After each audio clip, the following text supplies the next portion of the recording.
Olá, sejam todos muito bem-vindos ao canal Verdades Ocultas.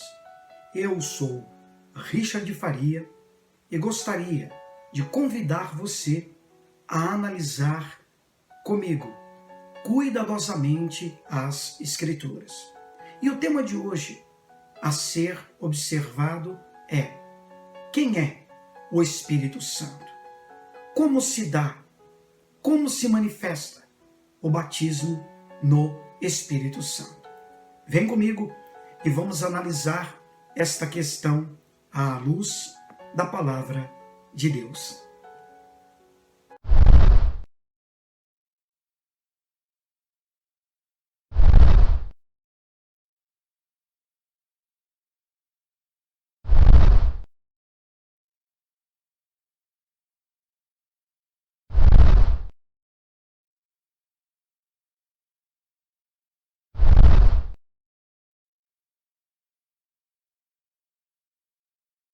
Antes de nós iniciarmos este estudo, que é de suma importância para todos os cristãos, ou seja, os verdadeiros discípulos de Cristo, pois conhecer o Espírito Santo e ser batizado por ele é o marco de uma verdadeira vida cristã. Eu gostaria de estar convidando você que ainda não se inscreveu no nosso canal. Se inscreva no canal e ative o sino para que você possa receber todos os estudos que estarão sendo apresentados neste canal. Na verdade, este é o primeiro de uma série de estudos que nós vamos estar abordando acerca do Espírito Santo, dos seus dons e de toda a sua manifestação. Tá certo? Vamos lá. Em Atos dos Apóstolos, no capítulo 1, no verso 8, nós encontramos: mas recebereis a virtude do Espírito Santo, que há de vir sobre vós. Ser-me-eis testemunhas, tanto em Jerusalém, como em toda a Judéia e Samaria, e até aos confins da terra. Mas quem é o Espírito Santo? E qual é a sua função? Devemos buscar cuidadosamente nas Escrituras, no Novo Testamento, suas obras e toda a sua manifestação. O Espírito Santo, ele representa o próprio Pai e o próprio Cristo. João, capítulo 14, verso de número 18, diz o Senhor: não vos deixarei órfãos, voltarei para vós.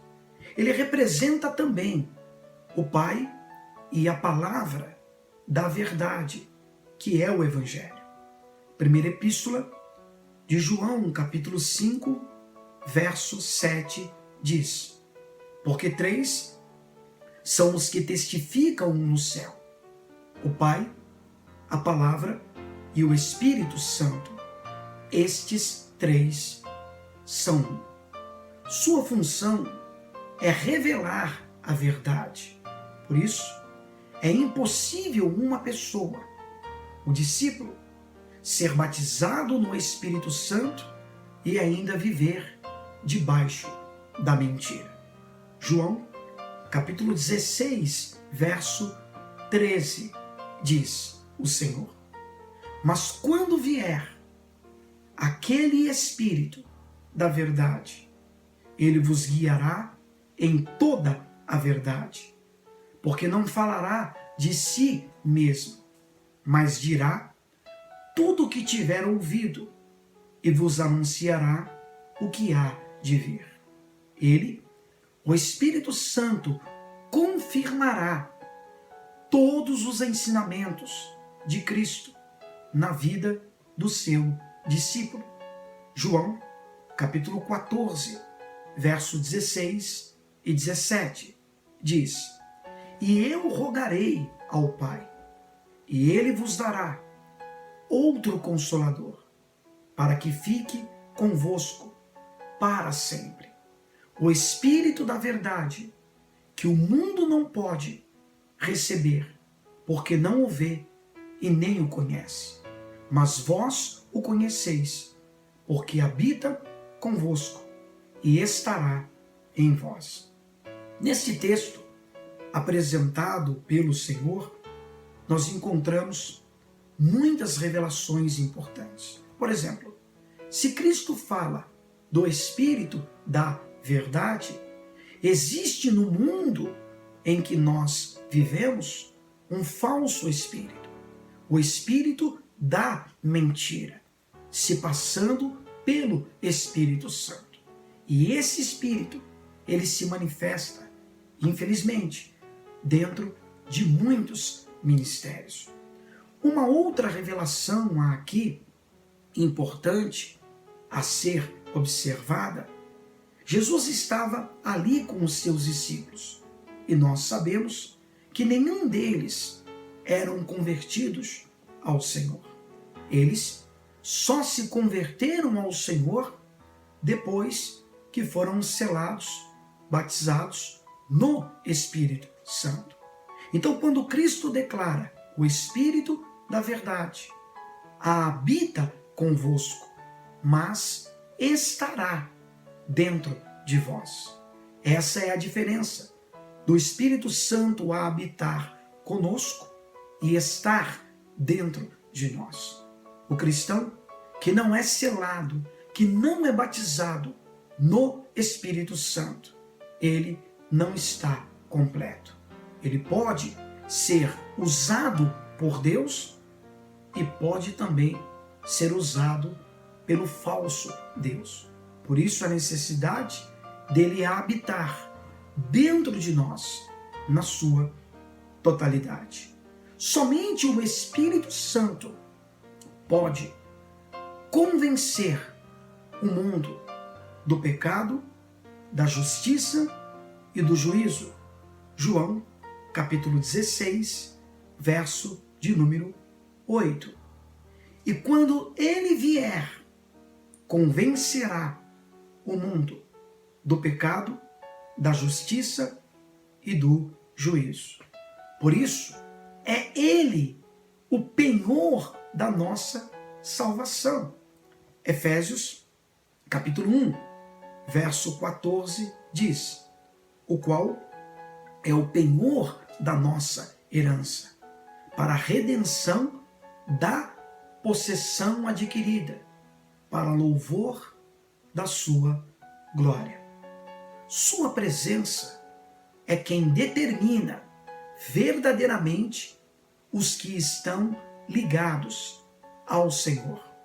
Romanos, capítulo 8, verso de número 9, diz: vós, porém, não estáis na carne, mas no Espírito, se é que o Espírito de Deus habita em vós. Mas, se alguém não tem o Espírito de Cristo, esse tal não é dele. E eu pergunto, se não é dele, é de quem? O Espírito Santo, ele nos ajuda também em todas as nossas fraquezas e nos ensina a nos colocarmos diante do Pai.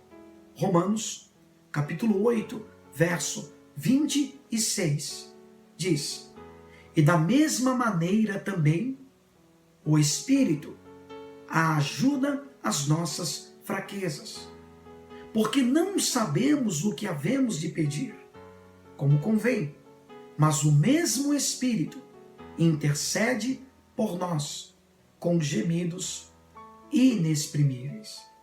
E é Ele, o Espírito Santo, quem sonda os corações e sabe qual é a intenção do Espírito do homem.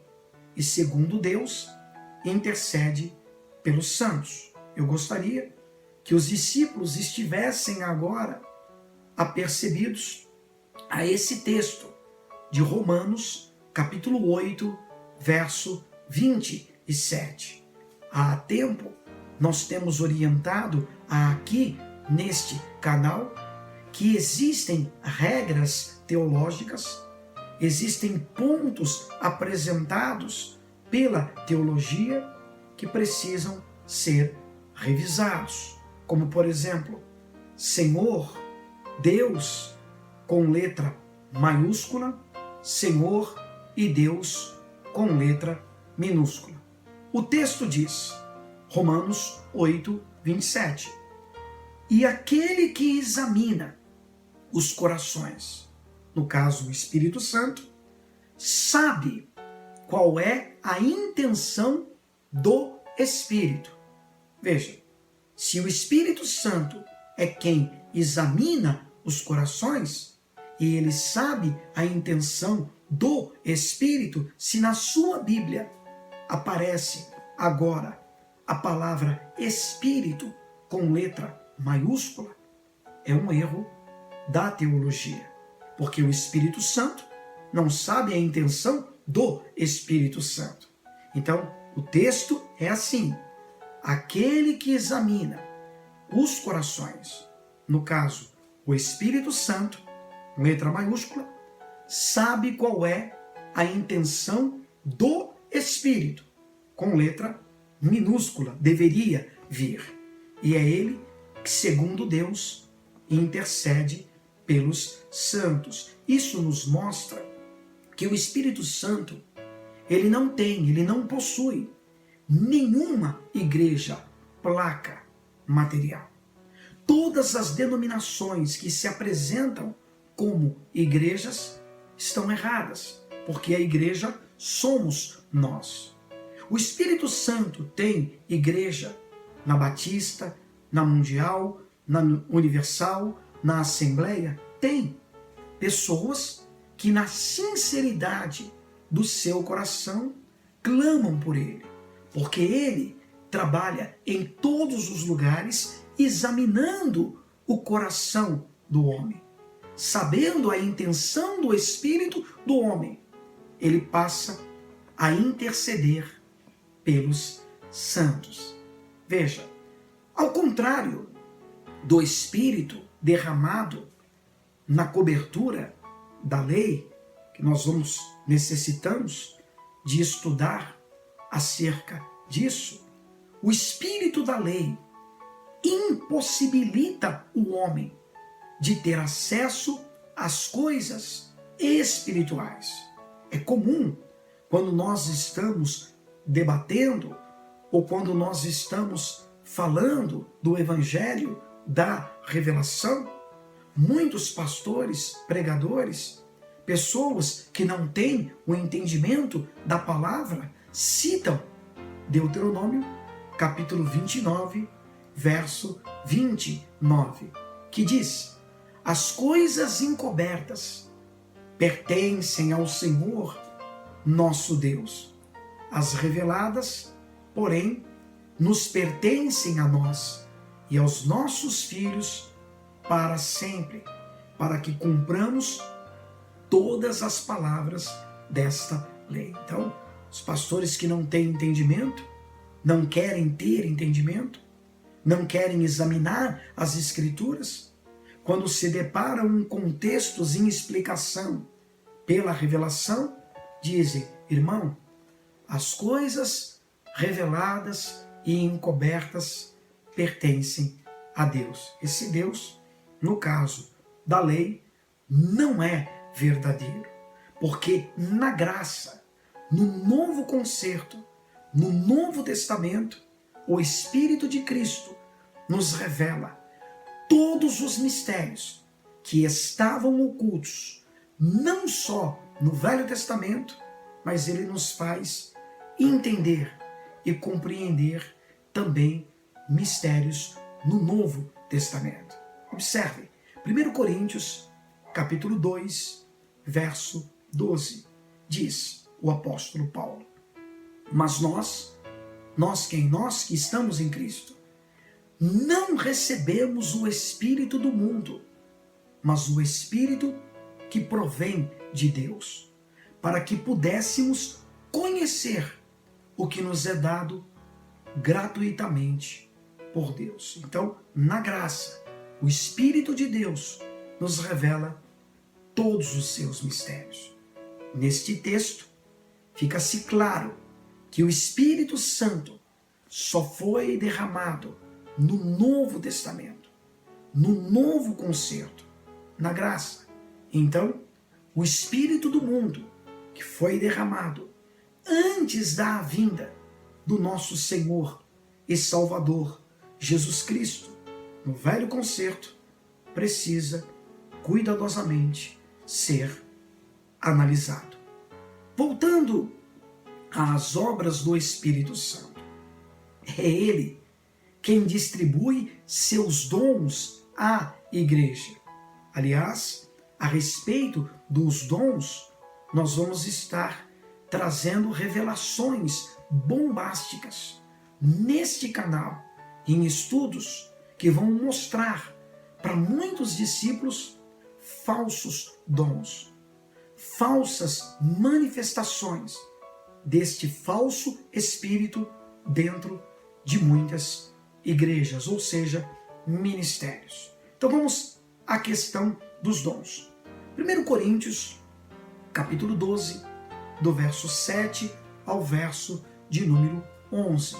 Diz o apóstolo Paulo: mas a manifestação do Espírito é dada a cada um para o que for útil, porque a um pelo Espírito é dada a palavra da sabedoria, a outro pelo mesmo Espírito a palavra da ciência, e a outro pelo mesmo Espírito a fé, e a outro dons de curar, e a outro a operação de maravilhas, e a outro a profecia, e ao outro o dom de discernir os espíritos, e a outro a variedade de línguas, e a outro a interpretação das línguas.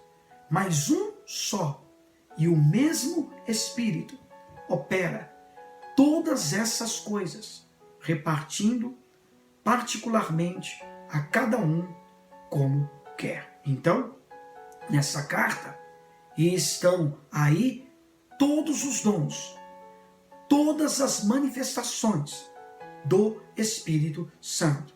Qualquer dom que não esteja enquadrado nesta palavra não provém de Deus. Precisa ser estudado. Bom, dentro desses textos, o discípulo pode perceber que é ele, o Espírito Santo, quem realiza toda a obra após a ressurreição do Senhor. Pois ele é o próprio Senhor, operando diretamente na sua igreja. A pergunta que eu faço é: quando e como se manifesta o selo, o batismo no Espírito Santo? Porque muitas são as pessoas que estão confundindo batismo no Espírito Santo com dons do Espírito Santo.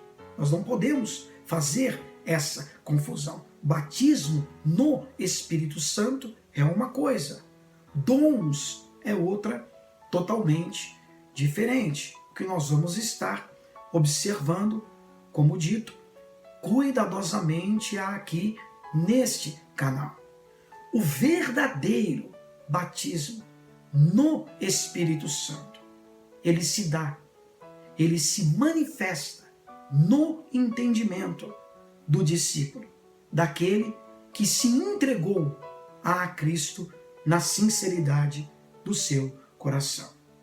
Efésios, capítulo 1, verso 13, diz: em quem também vós estáis, depois que ouvistes a palavra da verdade, que é o evangelho da vossa salvação, e tendo nele também crido, fostes selados com o Espírito Santo da promessa. Então, a palavra da verdade é o evangelho da salvação.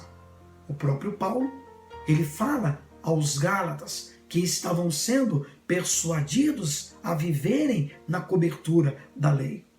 Vós recebestes o Espírito pelas obras da lei ou pela pregação do evangelho? Então, é impossível uma pessoa ser selada, ser batizada no Espírito Santo, vivendo na cobertura da lei. Precisamos analisar este falso espírito. Precisamos observar cuidadosamente os falsos dons que estão se manifestando dentro de muitas igrejas, dentro de muitos ministérios. Eu até gostaria de estar trazendo aqui neste canal agora uma revelação sobre este falso espírito que se manifestou no Velho Concerto, no Velho Testamento. Jesus, ele fala desse espírito, mas ele não fala abertamente, ele fala somente por parábolas. Vamos observar cuidadosamente, amados irmãos, o texto de Lucas. Vamos em Lucas, capítulo de número 9. Lucas, capítulo 9, verso de número 51, para nós termos a percepção deste falso espírito que se manifestou no Velho Concerto. Preste atenção no texto. E aconteceu que, completando-se os dias para a sua assunção, manifestou Jesus o firme propósito de ir a Jerusalém e mandou mensageiros adiante de si, e indo eles, entraram numa aldeia de samaritanos para lhe prepararem pousada, mas não o receberam, porque o seu aspecto era como de quem ia a Jerusalém. Então aqui, Jesus, estando indo para Jerusalém, ele pede aos seus discípulos que vão até uma aldeia de samaritanos para lhe preparar pousada. Mas os samaritanos não receberam a Jesus, desprezaram a Jesus. E diz o verso de número 54. E os seus discípulos, Tiago e João, vendo isso, vendo o quê? O desprezo que os samaritanos estavam dando a Jesus, disseram: Senhor, queres que digamos que desça fogo do céu e os consuma e os mate como Elias também fez? Voltando-se, porém, repreendeu-os e disse: Vós não sabeis de que espírito sois? Então aqui fica uma pergunta. Quando Elias orou e o fogo caiu do céu para consumir aqueles capitães com os seus soldados, que espírito foi esse que se manifestou através de Elias? Com certeza não foi o Espírito de Cristo. Jesus, ele diz aos seus discípulos: Vós não sabeis de que espírito sois? Porque o Filho do Homem não veio para destruir as almas dos homens, mas para salvá-las. E foram para outra aldeia. Então existem revelações que precisam ser cuidadosamente observadas. Esse espírito que estava sobre Elias, o espírito maligno que veio da parte do Senhor sobre Saul, o espírito que estava também sobre Davi, todas essas questões nós vamos estar observando e vamos estar mostrando dentro da palavra a todos os discípulos. Na graça, no novo concerto, no Novo Testamento, existe a manifestação do Espírito Santo, que é o Espírito de Cristo. Então, não podemos confundir batismo no Espírito Santo com dons do Espírito Santo. Aliás, esses falsos dons, como por exemplo, existe um falso dom de profecia dentro de muitos ministérios. Existe um falso dom de línguas que se manifestou na igreja de Coríntios e tem se manifestado também dentro de muitos ministérios. É comum hoje você perguntar a um discípulo: você é batizado no Espírito Santo? Você fala em línguas? E o discípulo diz: eu falo. E você pergunta: que línguas você fala? E o discípulo diz: as línguas faladas pelos anjos. Mas que língua que os anjos falam? No próximo estudo, quando nós observarmos o dom de línguas, nós vamos estar revelando aqui neste canal o verdadeiro dom de línguas e o falso dom de línguas. Tá certo? Que Deus abençoe a todos, que a graça e a paz do Espírito Santo esteja presente no seu coração. Graça e paz a todos.